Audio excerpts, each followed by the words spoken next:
Hoje eu vou revelar para vocês o que poucos profissionais entendem e que é a chave na micropigmentação. Se você quer que o seu trabalho seja um trabalho de referência, não pode pular essa etapa.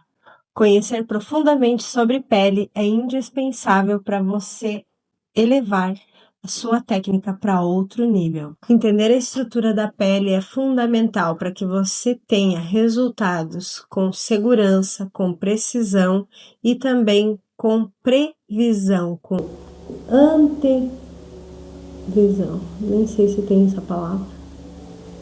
Enfim, mas você vai antever os resultados. Você entendendo sobre pele, você vai conseguir antever o resultado e entregar um resultado perfeito para sua cliente. Nós vamos falar sobre cada camada de pele, a sua função, toda a estrutura dela e como elas influenciam na técnica em si e na nossa escolha, como nós escolhemos o pigmento. Depois de muitos anos acompanhando os casos de muitas micropigmentações, muitas pessoas que eu fiz, e eu pensava, poxa, por que essa ficou tão diferente dessa, sendo que eu usei a mesma lâmina, a mesma agulha, mesmo pigmento, foi a mesma profundidade, mas ocorreu que ficaram resultados muito diferentes um do outro. Então, pois bem, isso trata-se do terreno que nós trabalhamos, que é a pele. Se você quer dominar a sua técnica, por mais lindo que seja o seu traço, o seu fio, e você não dominar a pele, de nada vai adiantar todo o teu esforço. E nós vamos antever o resultado da micropigmentação sem fazer testes, sem pegar cobaias, porque cobaia só em laboratório, né? Nós temos modelos. E o que nós fizemos com modelos? Nós entregamos resultados lindos em modelo. O estudo deve ser constante, até mesmo porque se trata de algo que nós não temos um controle 100% quando falamos em pele, porque pele é algo irregular, né? E é muito variável, não é algo estático, não é algo linear. Todo cuidado é pouco, todo estudo é pouco.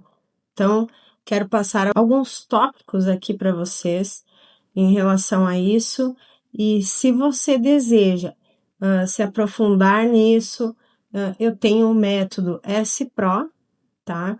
Que lá eu coloco mais detalhado tudo isso. Também tenho PDFs, e-books para vocês, posso disponibilizar. Então, é só me chamar que eu posso estar passando o link para vocês, tá bom? O meu intuito aqui é cooperar, é ajudar, também acrescentar na vida de vocês. Também quero deixar um link aqui do WhatsApp para vocês, para que às vezes você tenha mais interesse, você pode estar me chamando também para tirar dúvidas, eu posso estar te enviando todo o material bem didático, é uma leitura simples, para que, sabe, qualquer pessoa entenda, porque eu acredito que quando a gente ensina qualquer coisa, até uma criança de 5 a 10 anos tem que entender o que a gente fala, né? Então, primeiro, para nós sabermos onde é depositado o pigmento, nós temos que ter o conhecimento das 3 principais camadas da pele, que seria a epiderme, tá? Que é a camada mais superficial, onde tem regeneração celular constante, não tem vaso sanguíneo, não tem irrigação sanguínea neste local, nem terminações nervosas, portanto, é uma região que não pode ser aplicado o pigmento. Então, se você ouviu que é na primeira camada da pele, me desculpa que até por experiência não pode ser, porque não iria durar 30 dias o pigmento nesta camada, tá? Por quê? Por causa que em 30 dias a pele já vai ter feito toda a fagocitose, que é toda a tentativa de eliminar o que não pertence a ela, falando em termos bem grosseiros aqui, para que realmente seja expulso, expelido do organismo qualquer material, né? Qualquer corpo estranho, falando assim. Então, na epiderme, que é a camada mais superficial, vamos pensar em um sanduíche, tá? Tente imaginar um sanduíche e o primeiro pãozinho ali é a epiderme. Nesta camada não se aplica pigmento, pois irá sair. Então, não tem como. O correto, então, seria na próxima camada, tá? Porque ela ali é a derme, só que tem um detalhe. É na derme papilar, que eu já vou explicar o porquê. A derme papilar significa que é na camada mais superficial da derme. Se pegar ali naquela derme reticular, que é na parte mais profunda da derme, tá? Ali pode haver o quê? Cicatrizes, tá? Pode haver expansão de pigmento e quando você atinge ali, já tem sinais na pele que são os sangramentos mais evidentes. Porque o que nós temos de evidência na pele quando nós atingimos a camada correta? São apenas linfas. O que é uma linfa? É uma aguinha sujinha de sangue, né? Então, isso é a linfa, que significa que nós estamos na camada correta, ou, assim, é gotículas de sangue que são eliminadas de acordo com cada tipo de pele, tá? E também se a pessoa tem algum distúrbio hormonal, ou se ela tomou algum remédio dentro de 5 dias anteriores, por exemplo, se tomou uma aspirina, dá uma modificada nesse processo todo. Por isso que é muito importante nós fazermos a ficha de anamnese para a gente prever o que pode acontecer na maca, tá? Mas isso é um parênteses, fecha e seguimos aqui. Entre a epiderme e a derme, tá? Entre uma camada e outra, mas não tão superficial que fique na epiderme e também não tão profunda quanto na derme reticular. Por quê? Porque na derme papilar, ali tem terminações nervosas, tem irrigação sanguínea, tem fibras, né, fibroblastos ali, só que eles são mais finos, mais suaves, digamos assim. Já na parte da derme reticular, ali já tem os como se fosse as fibras mais emplastadas, assim, tá? Só para o entendimento. Vamos recapitular. Epiderme isola. Não adianta colocar pigmento ali, porque em 30 dias já não tem mais nada. Assim que a pele entrar no processo de regeneração, cicatrização, fagocitose, já era pigmento, tá? Formato, além de não ficar na cor que você colocou, né? Não ficar estável a cor, porque depois de uma camada a mais, você não vai poder visualizar aquela cor. Você vai ter mais uma camada de pele em cima do tom que você escolheu. Na derme, seria na primeira camada da derme, que fica entre a derme e a epiderme, ok? Já na derme reticular não se aplica porque é muito fácil de ter cicatriz, sangramento, expansão de pigmento, daí aqueles fios que eram para ser bonitos, finos, que vai prejudicar a nossa visibilidade sobre a cor. Por isso que muitas sobrancelhas ficam verdes, azuis e chumbadas, tá? E nem se fala então na próxima camada de pele, que é a terceira fatia do sanduíche, né? Que seria a hipoderme, tá? Nessa camada a gente nem brinca, porque se aplicada ali, então vai ficar somente um borrão só a sobrancelha. O que era para ser fio vai ficar sombra, vai ficar azul com certeza. Quando você vê uma sobrancelha por aí que é azul, ou aquele chumbado que não é nem cinza, nem preto e nem azul, que é uma cor indefinida, mas muito escura, é porque foi aplicada nessa camada de pele. E nessa camada da hipoderme é mais gordura, tem muita irrigação sanguínea, então nem pensar em aplicar ali. Outra curiosidade seria como saber, né, a espessura da pele. Eu tenho sempre na minha cabeça o seguinte, claro, variando sempre é uma variável. A nossa pele nunca vai ser linear, tá? Não tem uma precisão exata de espessura, né? Mas a gente faz o máximo para encontrar o peso de mão, a gente tem uma noção já de como fazer treinamento, treinar nossa mão, nossa percepção e profundidade. Mas o que eu gosto de passar nos meus cursos é fazer minhas alunas imaginarem uma folha de papel. Uma folha de papel que elas peguem e sintam, tá? E ainda assim eu acho que é muito grosso para chegar nessa camada. Eu acredito que se passar de uma espessura de 0,5 milímetros, já está nessa camada que nós precisamos atingir.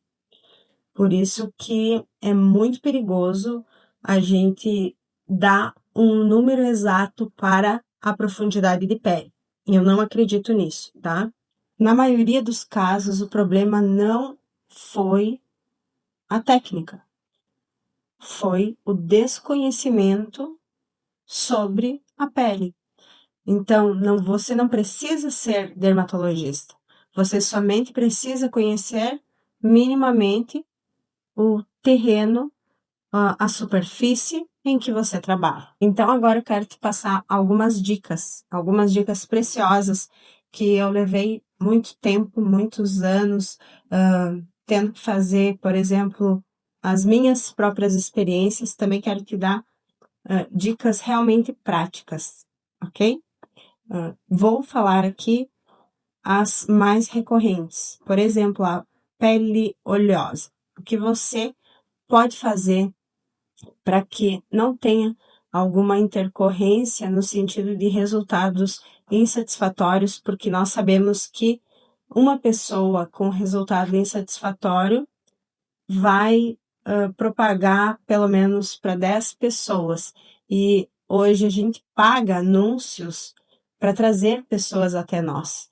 E um cliente insatisfeito vai nos impedir de ter no mínimo 10 clientes.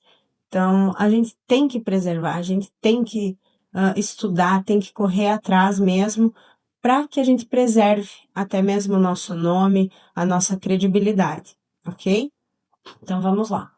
Primeira coisa, em todos os tipos de pele, você tem que ter a seguinte ideia, de que no momento em que a cliente deitar na sua maca para fazer um procedimento de micropigmentação e você retirar os pelinhos da sobrancelha dela, ali já começa o processo inflamatório, tá?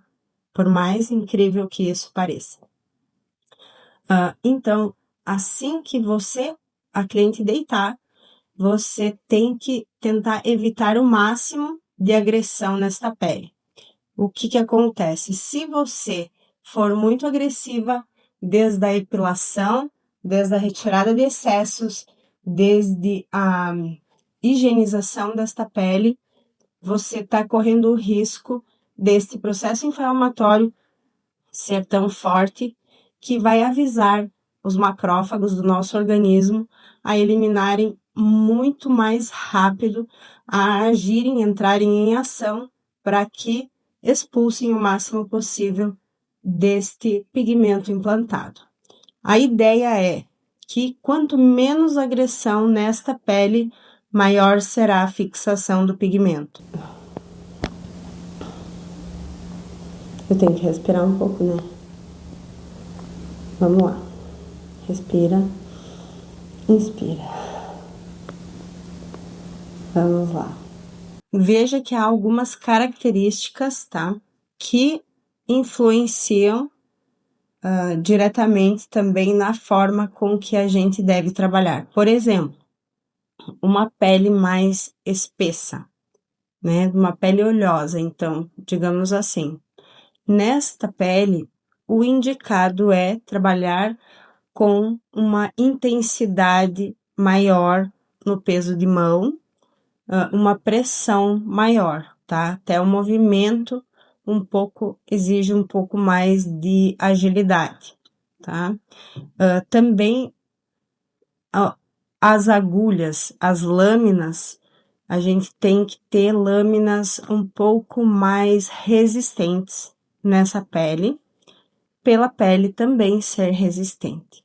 E muitas pessoas pensam que é bom esfoliar essa pele, mas eu acredito que não, até pelo fato dessa parte que eu passei para vocês aí, que quanto menos agressão, mais fixação, a pele oleosa também entra nisso. O que pode ser feito é tirar a hidratação somente, tá? Em vez, o que a gente faz é higienizar com clorexidina uma pele normal, nessa daria até para usar um álcool 70, porque o álcool 70 ele dá aquela sugada na oleosidade, ok? Mas nunca esfoliar a pele antes da micropigmentação. Numa pele seca, a gente já vai preparar essa pele com a hidratação necessária para receber a micropigmentação. Parte de peles sensíveis e maduras, tá? Que entra a parte mais delicada ainda, justamente porque se a gente for muito agressiva na técnica, esse processo inflamatório vai ser muito mais intenso, piorando ainda mais a fixação. Outra coisa que eu quero deixar aqui para vocês é a parte da escolha do pigmento, do tom de pigmento para pele madura e para pele seca.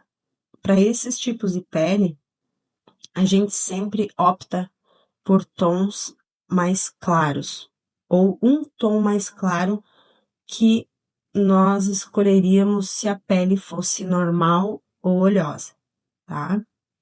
Por quê? Porque essa pele, ela já é uma pele fina, normalmente a gente já vai ter que deixar o peso de mão mais leve e controlar mais esse peso de mão.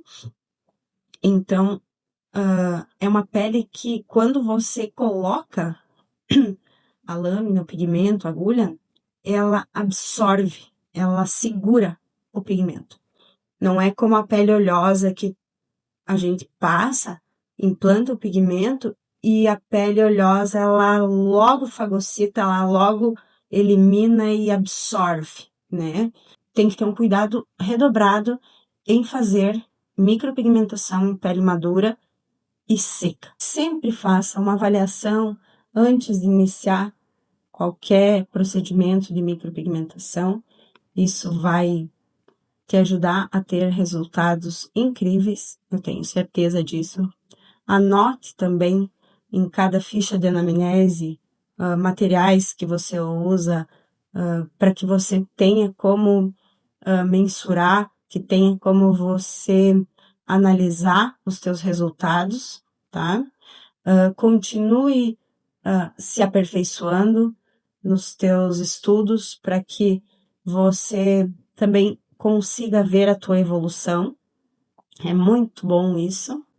Use materiais de qualidade, eles são 50% do nosso trabalho. Não esqueça de explicar para os teus clientes todo o processo da micropigmentação. Não esqueça de explicar o que vai acontecer, né, no pós-procedimento e passar os cuidados certinho, que isso vai ser muito importante também para que você alinhe as expectativas com ele. Isso é muito importante porque, afinal de contas, o combinado não custa caro. E é um grande prazer ter vocês aqui comigo. Se você ficou aqui até o final é porque você tem muito interesse em evoluir. Seja mais um inscrito aqui neste canal. Fique aqui comigo, curta esse vídeo também. Para mim isso aqui é uma grande novidade, dá para ver, né, que eu fico meio sem ar aqui, mas para mim está sendo muito legal. É um desafio e eu sou uma pessoa que eu gosto de me desafiar.